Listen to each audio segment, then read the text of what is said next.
As pessoas pensam que a graça é uma licença para pecar, quando na verdade a Bíblia diz que a força do pecado é a lei.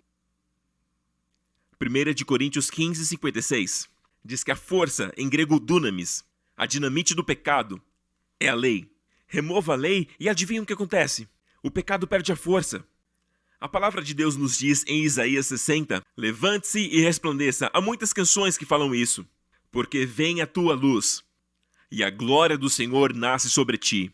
Mas o que a maioria não entende é, quando isso vai acontecer? E o versículo seguinte responde, porque eis que as trevas cobrem a terra, e a escuridão as pessoas. E eu acredito que hoje vivemos e podemos ver literalmente nos dias de hoje, densas trevas cobrindo a terra. E a escuridão que é citada, eu creio que seja a imoralidade e os sinais dos fins dos tempos que temos visto em todos os lugares. E mais do que nunca, as pessoas têm vivido em profunda escuridão. Mas a Bíblia diz, quando isso acontecer, a glória do Senhor se levantará sobre nós e a luz do Senhor será vista. Sabe, se você estiver dentro de um auditório e todas as luzes daquele lugar forem apagadas, se alguém acende um pequeno lampejo de luz, independentemente de onde você estiver, você poderá ver aquela luz, mesmo que pequena. Então este momento de trevas é a nossa maior oportunidade de demonstrar a luz de Cristo em nossas vidas. Na verdade, existe um paralelo no Velho Testamento quando os filhos de Israel estavam no Egito. A Bíblia diz que a penúltima praga antes da morte dos primogênitos e antes da instituição da Páscoa foi trevas profundas. Foi uma densa escuridão. E aquela escuridão era algo tão forte que a Bíblia chega a dizer que eles não conseguiam ver uns aos outros, nem as suas próprias mãos. Com certeza foi algo sobrenatural. Porque se fosse algo natural que pudesse ser clareado com a luz, eles dariam um jeito. Entende? Eles produziriam luz de alguma forma, com seus lampiões e tudo mais, eles tinham isso. Então era algo sobrenatural. Mas ao mesmo tempo, Deus estabeleceu uma demarcação clara entre o seu povo e o povo do Egito. E isso são boas novas para os dias de hoje. Porque Deus está sempre estabelecendo paralelos entre o livro de Gênesis e o Êxodo e as coisas que temos vivido neste tempo. E eu creio que, antes do Senhor voltar, viveremos um tempo de densas trevas, mas ao mesmo tempo o Senhor revelará a glória de seu Filho na igreja. E o texto diz que, quando essas trevas cobriram o Egito, os filhos de Israel tinham luz em todas as suas habitações. Ou seja, essa luz também era algo sobrenatural. Porque se essa luz fosse por causa de um lampião, os egípcios também se valeriam dos mesmos meios. Eles poderiam. Então, quando isso aconteceu, e temos visto isso acontecendo hoje, veremos nossas famílias se unirem. Sabe, de fato, no mesmo capítulo, em Isaías diz que quando as trevas cobrirem a terra, levantem os seus olhos, porque quando a glória vier, seus filhos e filhas virão a ter contigo. Haverá uma bênção familiar e luz em nossas casas. Eu amo isso, luz em todas as casas, enquanto as trevas cobriam o Egito. Esse é um dos principais temas do seu ministério, Joseph. Eu sou um dos inscritos do seu e-mail e eles chegam ao meu telefone todos os dias e eu leio algo que você escreveu. Quase todos os dias, na verdade eu sempre leio, nem sempre naquele dia, mas quase todos os dias eu leio algo do seu ministério. E vejo que esse é um dos seus principais temas. E você iniciou fazendo referência a essa história do Velho Testamento sobre os filhos de Israel e tudo mais. Mas o que de fato estamos dizendo é sobre essa ideia que o cristão pode ter esse nível sobrenatural de segurança e conforto e também outras coisas. E eu me lembro de ter lido em um dos seus e-mails um testemunho de um dos seus membros da igreja de Singapura e eles estavam, sabe, você mesmo contou a história para nós, eles estavam no meio de uma explosão. Isso mesmo, foi no dia 3 de agosto em 2003. E este evento aconteceu em Jakarta, na Indonésia. Um homem-bomba acabou explodindo um carro e aquele saguão foi totalmente dizimado. Sabe, a bomba acabou penetrando aquele lugar e este membro da nossa igreja, ele estava naquele saguão exatamente naquele momento. E ele disse que viu uma grande explosão ensurdecedora, um corpo passando em sua frente, sendo arremessado. E quando toda aquela poeira abaixou, e ele apenas conseguia ouvir um zumbido, e ele olhou para suas roupas, e elas estavam cheias de sangue, mas não eram seu sangue. E ele saiu totalmente ileso, porque no exato momento que aquela bomba explodiu, ele estava bem atrás de um pilar. E isso é estar no lugar certo na hora certa. E é nisso que podemos confiar. Que nesses últimos dias, onde o perigo é abundante, onde tem acontecido todos os tipos de ataques do inimigo, até mesmo contra o próprio corpo de Cristo, sabe? E até mesmo pastores que estão tirando a própria vida. Isso é resultado dessa profunda escuridão, é uma grande depressão. Nós precisamos crer em Deus, em sua proteção, sobre nós e sobre as nossas famílias, sobre os nossos filhos, sobre os membros da igreja. E literalmente, enquanto o mundo fica cada vez mais sombrio, a igreja brilha cada vez mais. E falando sobre estar no lugar certo na hora certa, o fato é que toda a sua inteligência e capacidade não podem te colocar no lugar certo na hora certa. Sabe, você pode até ser um professor de Harvard, pode ter altos níveis de QI que você desenvolveu, e até ter passado no teste Mensa, mas nenhuma inteligência consegue te colocar no lugar certo na hora certa. E na Bíblia tem um versículo que eu sei de cor porque me lembra 11 de setembro, que está em Eclesiastes 9:11. E a Bíblia diz, Salomão pelo Espírito diz, percebi ainda outra coisa debaixo do sol. E diz que nem sempre são os velozes que ganham a corrida. E isso é interessante. Os prudentes nem sempre são ricos. Notei também que nem sempre os fortes triunfam na guerra. Porém, o tempo e o acaso afetam a todos eles. Lugar certo, hora certa. E a palavra hebraica é kará, que é, na verdade, um evento casual, um acontecimento bom, um acontecimento que vem da parte de Deus para você. E foi isso que aconteceu quando Abraão enviou seu servo para encontrar uma noiva, e ele não tinha ideia de quem seria. E esta foi a oração dele: Senhor, me conceda bom êxito quando me achegar ao poço. E essa palavra êxito aí é a palavra kará. Me conceda um evento do acaso. Me conceda uma coincidência divina. Lugar certo, hora certa. De todas as mulheres daquele vilarejo, foi Rebeca que veio. Então é disso que precisamos nestes últimos dias. Estar no lugar certo, na hora certa. E eu com certeza estou no lugar certo e na hora certa. E no Salmo 91, versículo 1, ou seja, 911, que é o número da polícia americana. E isso também é um alerta para nós. E o texto diz que quando o perigo abundar e o inimigo estiver atacando, ok? Existe um lugar chamado esconderijo do Altíssimo. E aquele que habita neste esconderijo do Altíssimo, a Bíblia diz que a sombra do Onipotente ele descansará. E Altíssimo é Shaddai, ou seja, ele habitará à sombra de suas asas, ok? A Bíblia diz a sombra do Onipotente, guardado à sombra do Altíssimo. E todos os nomes hebraicos de Deus são mencionados. O Deus Altíssimo é o Elion, Shaddai, eu direi do Senhor, e Senhor é Yahweh. Ele é o meu Deus, Elohim. Mas Deus não parou no quarto. O número da graça é 5. Onde está o quinto nome no Salmo?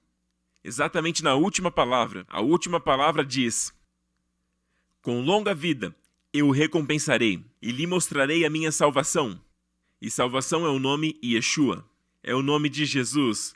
Então você tem os 5 nomes de Deus, bem ali no Salmo 91. Mas como isso está conectado com a graça? Sabe, na maioria das vezes que isso é ensinado, parece que esse esconderijo do Altíssimo é um lugar apenas para um grupo de elite, para os pregadores de multidões, para o Papa, para Billy Graham. Eu acho que isso nunca foi falado anteriormente. E eu acho que você tá nesse grupo. Parece que são pessoas especiais que conseguiram atingir o esconderijo do Altíssimo com uma santidade a mais. E esta é a ideia que está por trás disso. Você quer estar no esconderijo do Altíssimo? Estas são as coisas que você tem que fazer. Você precisa corrigir estas coisas. Garanta que não exista nenhum pecado sem confissão na sua vida. E sabe o que a maioria das pessoas vai dizer? Eu nunca vou estar nesse lugar de proteção. Quando na verdade esse versículo é para todo filho de Deus. A ideia do Salmo é aquele que habita, em grego aquele que se assenta, no esconderijo do Altíssimo, do Elion, descansará sobre as sombras do Shaddai, o Onipotente. Nós já estamos neste lugar por conta do que Cristo fez. Porque nós fomos crucificados com Cristo, nós morremos com Cristo, ressuscitamos com Ele e hoje nos assentamos com Ele. E este lugar onde estamos, assentado com Cristo, que lugar você acha que é? Senão o esconderijo do Altíssimo. Então a vida cristã se inicia em se assentar. Em Efésios diz que você deve se assentar para que possam viver de modo digno ao seu chamado. A qualidade da sua vida cristã está ligada a se assentar, a descansar. O quanto você é capaz de experimentar, desfrutar da obra consumada de Cristo. E isso afetará a sua caminhada. Você andará em santidade, andará no Espírito. E aí na última parte de Efésios diz que você poderá resistir aos poderes do maligno. Mas tudo começa em se assentar. E eu quero apenas dizer que, como um cristão que nasceu de novo, você está lá. Não é só esse pastor maravilhoso que está na minha frente. Amém? É algo para todos que nasceram de novo. Você está lá. Você está lá. E nós partimos da obra consumada. Deus diz que você é completo nele. Agora transporte dessa plenitude. O Senhor nunca colocou a plenitude como um objetivo final. É um ponto de partida. Você deve ter ciência que é pleno em Cristo. Agora viva. A partir dessa plenitude.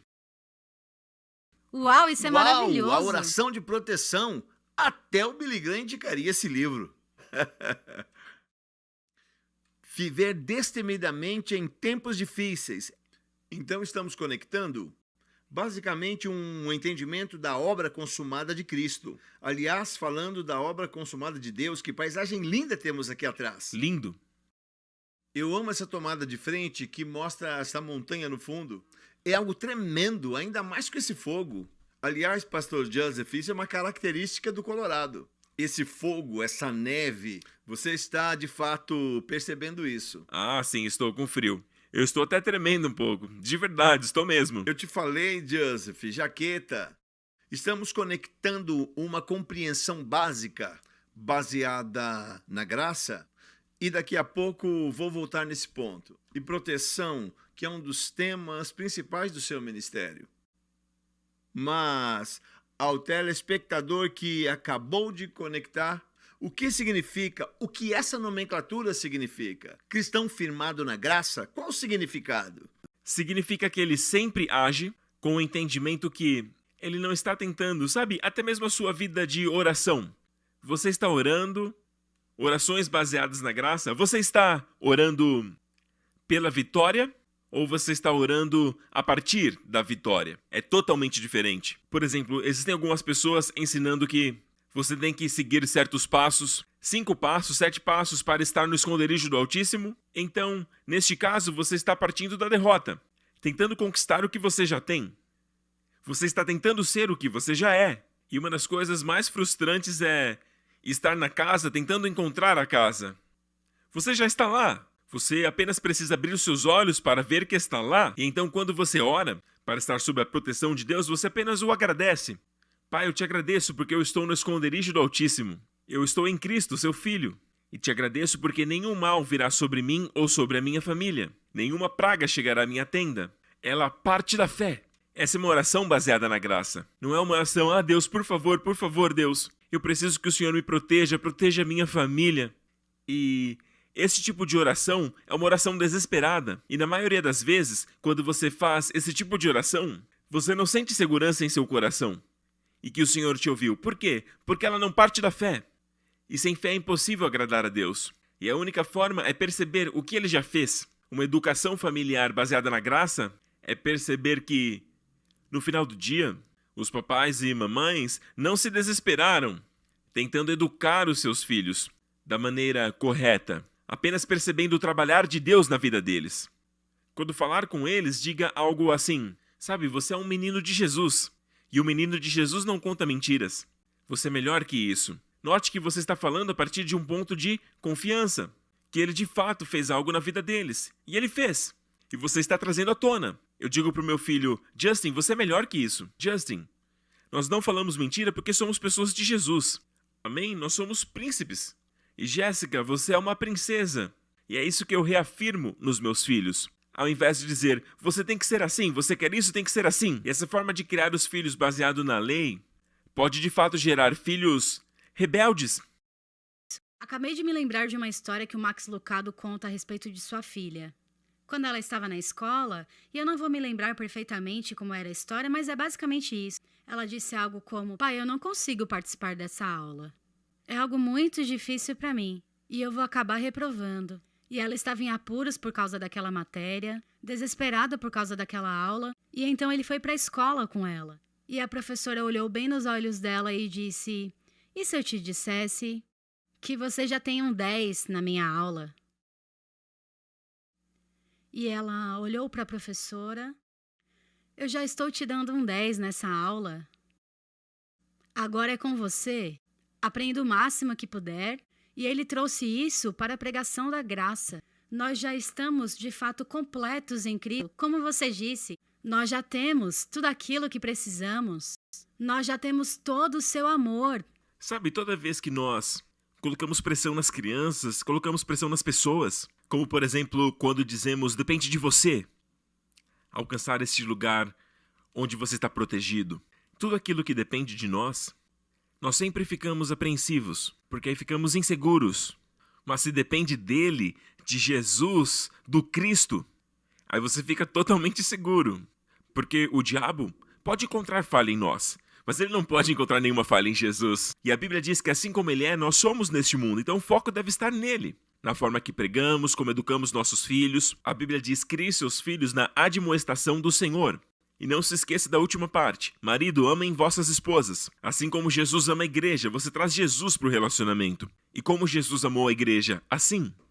Ele deu sua vida por ela. E esposas, submetam-se aos vossos maridos, como se submetem a Jesus. Olhe além do bobo do seu marido e veja Jesus habitando nele. E se submeta a ele como a Jesus. Sabe, pastor Joseph, se voltarmos ao passado, alguns anos atrás, eu entendo o que nós estamos falando aqui, mas se voltarmos ao passado, meu pai costumava dizer que ele aceitava Jesus todo domingo à noite. Ok? E ele sentia essa forte convicção, essa necessidade de confessar tudo que ele havia feito durante a semana, sendo um jovem de 14 anos. Então, nos cultos de domingo, havia um grande grupo de pessoas se entregando a Jesus com essa mesma convicção. Condenação, né? Então, pelo que eu entendo, nós estamos falando é que houve um tempo na igreja que as pessoas estavam entregando suas vidas a Jesus, mas talvez como uma passagem para o céu. Eles não conheciam o amor de Jesus. Eles não foram ensinados sobre a bondade de Deus. Era aquela coisa do medo do inferno, medo do fogo do inferno. Tenha cuidado, o fogo do inferno vai te queimar, ele está bem atrás de você. Dá para ilustrar bem esse sermão com esse fogo aqui do meu lado? Mas sabe, o meu pai foi ensinado assim. Eu tenho certeza que muitos telespectadores também foram. Algo como: ok, você aceitou Jesus, agora você tem que se arrepender a cada culto para permanecer salvo. E, sabe, havia uma coisa muito engraçada. Na verdade, é engraçada agora, mas não era na época. Minha avó dizia assim para o meu pai: se você for ao cinema e Jesus voltar, você vai ficar lá e você não irá para o céu. Então, estamos falando sobre um assunto que está muito arraigado em nossa cultura cristã quando falamos sobre a graça. Então, pastor Prince, se nós ampliarmos bem a visão sobre o que significa, o que quer dizer essa questão de oração ou a questão da salvação, eu gostaria que o senhor explicasse bem do começo para alguém que está de fato no início e quer saber o fundamento da mensagem do Evangelho da Graça. Sabe, pastor Matt, eu gosto de ilustrar, acho que fica mais fácil de entender. Então imaginem o dia do Passover, a primeira Páscoa que aconteceu ainda no Egito, quando Deus ordenou que o povo colocasse o sangue nos umbrais das portas e também na parte de cima, formando uma cruz. E o Senhor disse: quando eu vir o sangue, eu pouparei a casa de vocês. Agora, imagine que haviam duas casas, ok? As duas tinham sangue sobre os umbrais das portas, duas famílias israelitas. As duas tinham obedecido e tinham passado o sangue. No entanto, uma das famílias estava tremendo de medo. Sabe, o pai estava ali desesperado. E o filho perguntando: pai, eu vou morrer, eu sou primogênito. Eu vou morrer essa noite? E a outra família está cantando louvores ao longo da noite, comendo o cordeiro assado e adorando a Deus, dizendo: não se preocupem, quando Deus vir o sangue, ele nos poupará. Na manhã seguinte, qual família foi salva? A que estava adorando. Não, ambas. Ambas foram salvas. Por quê? Por causa do sangue. Por causa do sangue. Ai, me desculpe, eu errei. É o sangue. Não, de fato, essa pergunta pode parecer uma pegadinha, mas o fato é que Deus disse: quando eu vir o sangue. Não é por sua causa, nem por sua fé. Às vezes colocamos fé na nossa fé. Mas Deus disse: quando eu vir o sangue, eu pouparei vocês. E o sangue de Jesus foi derramado. E nós cremos que é o sangue dele que purifica os nossos pecados. E nós confessamos isso. E isso é o que Deus chama de fé. Então não é para confiarmos na nossa fé. É para nós olharmos para o sangue e dizer: o sangue salva. E Deus diz: quando eu estiver confessando o sangue salva, aí sim eu vejo a tua fé. Nós devemos ver o sangue. E eu creio que devemos entender que não tem nada a ver conosco, e sim com o sangue que foi derramado. Agora nós podemos ficar com medo e inseguros a noite toda e nos desgastarmos com isso, ficando preocupados, estressados, quando na verdade fomos salvos no momento que o sangue foi colocado na porta. A questão é: o sangue está no batente da porta da sua família? Esse é o ponto. O sangue está lá? Agora a outra família desfruta da salvação. Desfrutam da sua libertação, mas o fato é que eles não estão mais salvos do que a outra família que está com medo e com estresse. Então eu creio que devemos voltar para a obra de Jesus. O foco deve estar nele e não em nós. Nós somos salvos ao contemplar isso. Cristo levou os nossos pecados e o nosso julgamento quando derramou o seu sangue. Então, pela primeira vez, no dia do Yom Kippur, no dia da expiação, o sangue é espargido no propiciatório. Então essa imagem das asas dos anjos, dos querubins, representa um esconderijo do Altíssimo. Naquela época, quando Davi falou do esconderijo do Altíssimo, ele entrava no Santo dos Santos e no tabernáculo de Davi não havia nenhum véu. E o Senhor está restaurando o tabernáculo de Davi nos dias de hoje, e bem ali ele adorava ao Senhor entre as asas dos querubins e entre o propiciatório. E quando o sangue é derramado ali no propiciatório, os olhos dos querubins representam os olhos de Deus. Então, pela primeira vez, debaixo do propiciatório estão os elementos da rebelião. Os homens rejeitaram a provisão de Deus, o maná, então o maná foi colocado dentro da arca. Também rejeitaram o padrão de santidade de Deus, os 10 mandamentos. Elas também estão lá, as 2 tábuas dos 10 mandamentos. E também rejeitaram a liderança de Deus. Arão. Eles murmuraram contra Arão, e a vara de Arão que floresceu também está lá. Então, estes elementos da rebelião humana estão debaixo do propiciatório. E quando o sangue está ali, Deus não olha a rebelião humana. Ele não olha o nosso pecado, ele vê o sangue.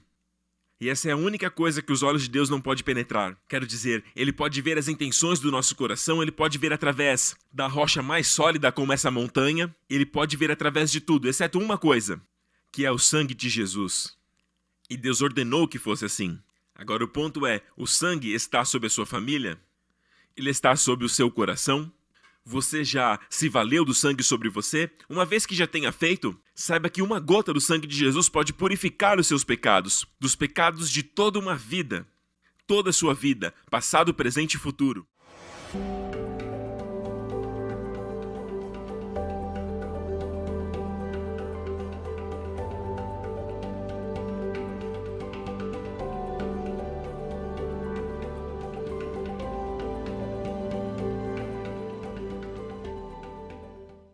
Então, o que estamos falando é sobre receber a obra consumada na cruz, crendo nisto, entendendo isso, e viver uma vida de proteção e de paz por causa disso.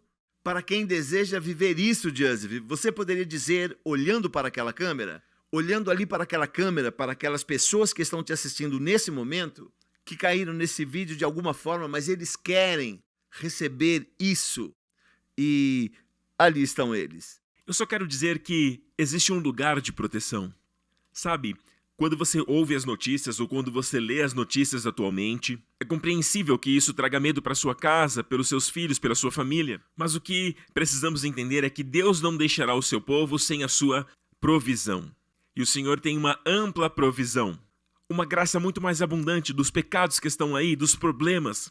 E o lugar do que estamos falando, o esconderijo do Altíssimo, onde podemos desfrutar dessa proteção angelical, onde descansamos sob as asas de Deus, onde Ele protege a nós e aos nossos filhos, e todos podem estar lá. Mas apenas lembre disso, que Tudo começa no momento que você nasce de novo. É preciso ser família de Deus. E se você ainda não fez isso, é muito simples. Apenas diga assim: Jesus, entre em minha vida. Eu te agradeço porque teu sangue purificou os meus pecados. Quando você faz isso, você é salvo. Porque é o sangue que te salva, não são as orações difíceis que podem te salvar. E você pode crer em Deus, nessa proteção, porque da mesma forma que você é salvo pela graça mediante a fé, desta mesma forma a proteção de Deus vem sobre você, pela graça mediante a fé. No entanto, existe uma coisa que eu preciso fazer uma ressalva e dizer que Deus não prometeu que nos protegeria da perseguição, porque agora que você é um cristão, você será perseguido por aqueles que não entendem, por aqueles que ainda não foram salvos. Sabe, na verdade, o inimigo usará pessoas para te perseguir. Na verdade, o que de fato a Bíblia diz é que aqueles que vivem piedosamente sofrerão perseguição. Então essa é a única coisa que nós temos que sofrer. Então, segundo a Bíblia, essa é a única coisa que nós temos que sofrer. Todos os que vivem piedosamente serão perseguidos. Mas o que eu não vejo a minha Bíblia dizer é que nós temos que sofrer as coisas que Jesus levou lá na cruz. Eu não vejo na Bíblia onde diz que nós temos que sofrer com doenças, apesar de muitos de nós estarmos doentes. É necessário então encontrar a provisão de Deus para nós. Então continue conectado, porque as respostas estão aqui enquanto discutimos a palavra de Deus. Como encontrar este lugar? Porque você já está neste lugar. Então não é uma questão de encontrar, mas sim de ter os olhos abertos pelo Espírito, para perceber que já está neste lugar. Então você agradece a Deus. Eu te agradeço por estar no esconderijo do Altíssimo. Todas as bênçãos do Salmo 91 são para você. Eu te agradeço porque mal algum chegará à minha tenda. Nenhuma praga virá sobre nós. Toda vez que andar de avião ou for viajar, obrigado, Pai, porque 1000 cairão ao meu lado, 10.000 à minha direita, mas eu não serei atingido. Porque o Senhor dará ordem aos seus anjos para me guardarem, até mesmo em ter uma vida longa. Diga: Pai, eu te agradeço porque eu estou em Cristo, no esconderijo do Altíssimo, e com longa vida o Senhor me recompensará.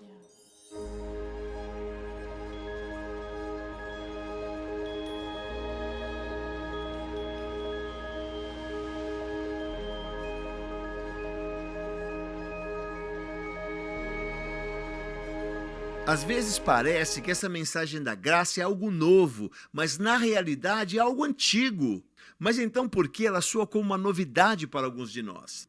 Bem, eu creio que seja por conta da abundância de ensinamentos que ensinam de outra forma. Sabe, imagine-se num ambiente onde todas as pessoas naquele lugar estão fazendo topless, por exemplo. Numa praia, por exemplo, e você vai vestido e você se sente anormal. Entende? Eu me sinto perfeitamente normal. Mas o que acontece é que os nossos jovens, eles estão realmente vivendo num ambiente onde todos estão fazendo as coisas erradas. E aí você se sente anormal. E é por isso que aí quando chega a normalidade, parece que o normal é novidade. Eu creio que essas são as boas novas. Quando a escuridão cobre a terra e existe desesperança e imoralidade por toda parte, as pessoas ficam cansadas. E quando elas ficam cansadas, existe uma esperança. As pessoas ficam espiritualmente famintas quando existe essa escuridão. Eu já fiz de tudo, mas ainda me falta algo. Existe uma bela analogia de Paulo no livro de Gálatas, quando ele diz que o Monte Sinai é como Agar. Agar corresponde ao Monte Sinai, o que produz escravidão. Os 10 mandamentos vêm do Monte Sinai. Porém, ele diz que Sara é a mãe de todos nós. Então Sara é a graça e Agar é a lei, que veio do Monte Sinai. Agora, Abraão teve 2 filhos. Um é Ismael e o outro é Isaque. Ambos tinham o mesmo pai, mas não a mesma mãe. Ok? Então eles são filhos de mães diferentes. Então, hoje, temos a mesma coisa, que é o filho da lei, que é filho da lei, persegue aquele que é filho da graça. Eles têm o mesmo Pai Celestial. Então hoje, os irmãos que nos perseguem por pregar essa mensagem têm o mesmo Pai que nós. A única diferença é que a mãe deles é a lei, a nossa é a graça. Alguns ainda não se sentem livres. Sim, então parece que... Uou, que ensinamento é esse? Mas é por conta da base deles. Eu creio que há muita honestidade, muita sinceridade, mas estão honestamente errados, porque o foco não está em Jesus, mas estão em si mesmos. Sim. Sabe como algo pode ser de fato seguro se depende de nós mesmos? Você me contou sobre a sua experiência no Iraque alguns anos atrás. Então, se a sua proteção depende de você? Você está de fato seguro? Nunca foi baseado naquilo que você faz ou deixou de fazer. É sempre sobre o que Cristo fez. Ok? Obviamente existe correção. Existe correção na graça. Mas Deus não te corrige com acidentes, batidas de carro, doenças, enfermidades. Não é assim que Ele te corrige. Existe uma correção, mas Deus te corrige de forma edificante. Você aprende. Ele te deixa humilde para que tenha a perspectiva correta. Essa correção de Deus. E esse medo que as pessoas têm... Deixa eu voltar para a analogia que Paulo fala em Gálatas quando ele diz que Agar, a mãe de Ismael, é a lei, e a graça é Sara, a mãe de Isaac. E nós sabemos a quem pertence a herança. Amém? Mas a questão é essa. O que estamos dizendo em essência para responder essa questão, que é o medo que as pessoas têm que a graça seja uma licença para pecar?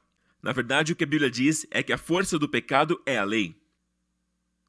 1 Coríntios 15, 56. Força, que em grego é dunamis. A dinamite do pecado é a lei. Remova a lei e adivinha o que acontece? O pecado perde a força. Agora, voltando para a analogia, a questão é, o que de fato precisamos entender é o que a Bíblia diz. Qual é a resposta final? Paulo diz, expulse a escrava. Sara manda expulsar Agar e seu filho, porque o filho da escrava não herdará junto com meu filho. E Deus disse, Abraão, ouça tua esposa. Foi a única vez que encontramos Deus dizendo, ouça tua esposa. Ai, meu Deus, é a única vez? Mas você quer saber o que a Bíblia diz? Mas veja, ela faz parte das Escrituras. As suas palavras se tornaram parte das Escrituras. E o que as Escrituras dizem? Expulse a mulher e seu filho. Agora que toda a questão da lei já foi cumprida, e agora ela é antiquada, nós não estamos sob ela. Sabe, o que na verdade as pessoas estão dizendo é, não. Somente a graça não consegue criar o meu filho. Sara sozinha não dá conta. Vamos trazer Agar de volta para casa. Nós precisamos da lei. As duas juntas vão fazer um bom trabalho. A graça mostra o amor e a lei a disciplina. Não. A Bíblia é muito clara. Expulse Agar e seu filho, porque o filho da escrava não será herdeiro. Isso fala conosco sobre herança. Se aquela mulher e seu filho não tivessem sido removidos da casa, Isaac não herdaria. E a razão pela qual muitos cristãos não conseguem herdar aquilo que Cristo conquistou por eles na cruz, seja cura, ou proteção, ou avanços em sua vida financeira, é porque eles tentam conquistar através da lei. A lei ainda está em seus corações, eles estão tentando juntar as duas coisas. E a Bíblia diz que não há espaço para ambas. A Bíblia diz que não é necessário Agar para cuidar de Isaac. Sara é suficiente. A graça é capaz de ensinar, e a graça é uma excelente professora. Então essa é a consciência do pecado. Foi para isso que Jesus morreu. Para remover essa consciência do pecado e nos deixar livres. A dívida do pecado já foi paga. Sabe, às vezes eu uso essa analogia de sacar dinheiro do caixa eletrônico, ok? Imagine que você vai ao caixa eletrônico, ok? Eu não tenho $1 milhão no meu caixa eletrônico, então eu estou usando a minha analogia, ok? É claro que não é o caso aqui do Pastor Matt, ok? Então, se eu for até o caixa eletrônico e chegando lá eu me aproximo e vejo que no extrato da minha conta consta $1 milhão. Peraí. Eu olho novamente, sem acreditar, amém? Peraí. O que aconteceu? O que é isso? Uau! 1 milhão? Glória a Deus! Aleluia! Obrigado, Jesus! Eu celebro e faço até uma dancinha. Mas aí você diz, espere um pouquinho. Naquele momento você para pensar. Peraí. Até a dança para. Como isso foi parar aí? Então não é possível ter uma alegria completa se eu não souber como aquilo aconteceu. Talvez seja um erro bancário, talvez alguém tenha errado, eu preciso saber se é legítimo. Daí então eu ligo para o banco e o banco diz, bem, verificamos tudo e tudo parece estar em ordem. Parece que alguém que te ama, ele disse que te amava muito e decidiu depositar $1 milhão na sua conta. Então é legítimo. Agora sim, eu tenho uma alegria abundante. Agora eu sei o porquê está lá. Então muitas vezes o ensino que eu trago é só para dizer isso. Às vezes eu digo, você pode se alegrar. Sabe, eu digo, você pode ter fé. Posso dizer, Deus não te condena, porém, elas pensam, por que Deus não me condena? Por quê? Eu posso me alegrar. Porque eu devo confiar nele. E o meu ensino é somente para te mostrar o porquê é legítimo. E eu quebro em partes para te mostrar o porquê crer em Deus. Porque já não há mais condenação por causa do que Cristo fez na cruz.